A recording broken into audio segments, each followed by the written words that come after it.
السلام علیکم ورحمۃ اللہ وبرکاتہ۔ پیارے ناظرین، استقبال ہے آپ کا ہمارے چینل یس بی ایم سچی بات میڈیا پر ایک بڑی اہم خبر کے ساتھ۔ ناظرین، عالم اسلام کی محبوب شخصیت، All India Muslim Personal Law Board کے صدر اور دارالعلوم ندوۃ العلماء کے ناظم حضرت مولانا سید رابع حسن ندوی کا آج انتقال ہو گیا ہے۔ انا للہ و انا الیہ راجعون۔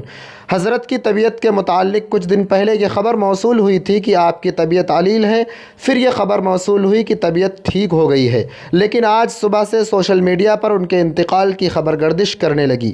میں نے جب یہ خبر دیکھی تو تحقیق کرنے کے بعد یہ پتہ چلا کہ واقعی حضرت کا انتقال ہو گیا ہے۔ انا للہ و انا الیہ راجعون۔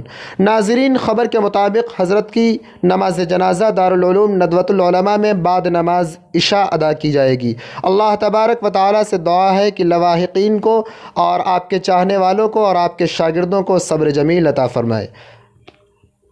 بہرحال اس خبر سے متعلق آپ کیا کہنا چاہتے ہیں کمنٹ کر کے ضرور بتائیں۔ اسی طرح کی اور خبروں کے لیے میرے چینل کو سبسکرائب ضرور کر لیں۔